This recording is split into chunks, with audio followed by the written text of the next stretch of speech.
adapted by David Cole. Readers are Rosalie Alonso, Ken Graves, Justin Whitworth, and Lacey Lafley. It is difficult to imagine waking to mortar or rocket fire. However, that is the nightmare our fathers, brothers, uncles, and friends endured during the Vietnam War. 2.9 million men and women went to a strange land and together fought to survive. These men and women fought for the freedom that they had once taken effortlessly. The history books and other media report facts, figures, and other statistics concerning the war. One thing that can't be captured by these abstract facts and figures are feelings. Very little reprieve can be found by a soldier at war, but the letters to and from home give a degree of comfort and hope. Darling, I try my best not to skip and write you. If my mail means as much to you as yours does to me, then I know how you feel when your mailbox is empty. Whether or not I get a letter determines if it's a good day or not. Captain Joseph Bush Jr. and letter home to his wife, June 25th, 1968. Please, my son, try to write as often as you can. Even just a few words from you will help me and ease tension and my mind. Every day I look for mail from you, and every day I don't receive mail is a disappointment. When you're out, you can't write, but yet I keep looking for a word from you. Mrs. Ann Bramson, in a letter to her son in Vietnam, August 9th, 1970.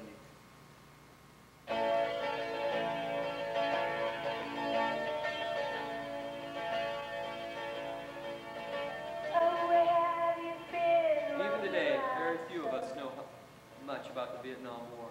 The war fought in Vietnam was our country's longest. America lost 50,000 lives and 300,000 were wounded. Such great loss for our cause is still obscured. Chris, I guess letters are going to be a long time writing over here. There's so much going on. Yesterday afternoon, we were given an emergency mission to move out about 10 miles to a new position. We got there about 6:30 and deployed the men. About midnight, all hell broke loose. We were sitting right in the middle of the boondocks when rockets, flares, machines, and planes started shooting. The VC got Vienna Airport in Long Binh Province about 24 hours after I got out. Chris, someone said a prayer for me. We just had a Vietnamese man come into our position with a terrible cut on his leg. Doc took a look and said that gangrene had set in. We called in a helicopter and had him lifted to a hospital. 1 minute we're killing them, the next minute we're saving their lives. I love you, Alan. Lieutenant Alan Brown wrote this to his then-girlfriend, Christina Haskin. He now works as a real estate broker in New York City.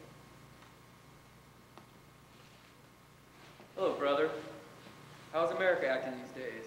Are you still planning new ways to change? I think the 70s will see a lot of things change for the better. I'm still trying to survive over here, but the NVA aren't making it too easy lately. We've just been in contact with them for 3 days. Things aren't looking too bright. When you have bullets cracking right over your head for a couple of days in a row, your nerves begin to frizzle.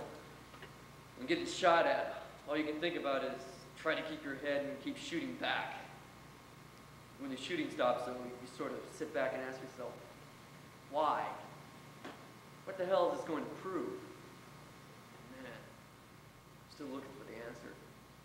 It's a real bitch. Thanks for that Playboy you sent me. Sort of forgot what girls look like. I think the real personality of Jesus has been sort of hidden from us.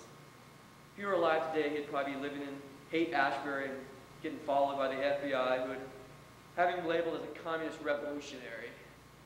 He'd definitely be shaking some people up. Well, time to make delicious sea rations, lunch.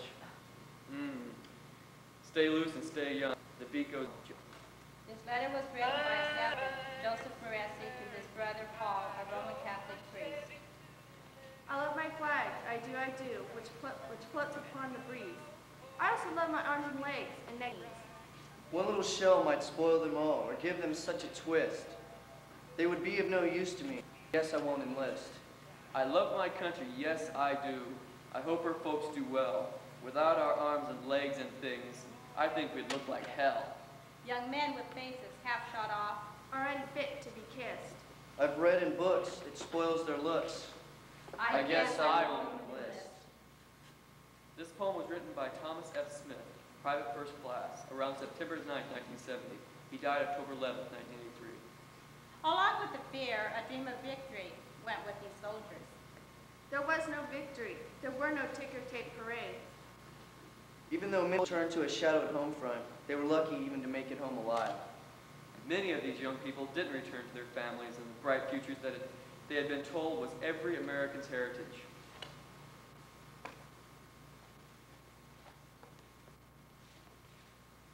Dear Tracy, I find very hard to begin this letter. The things I say to you can never be fully expressed in words.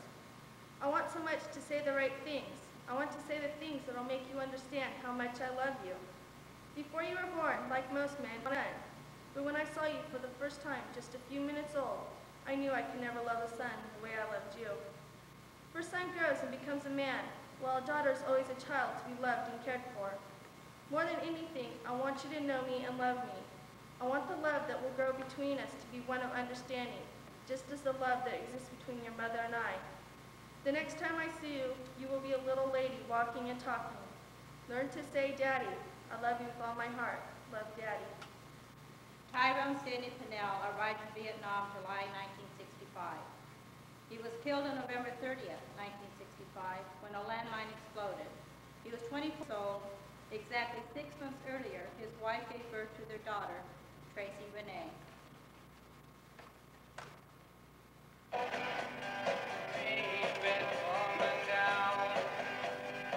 Letters from Pleiku by Mike O'Donnell, killed in action March 24th, 1970. Each of us is a can of tomato paste. Though we all have the same label as we spin through the air. When we land too hard or get torn outside or within, We spill out and stay in the hands of everyone. Who knew us?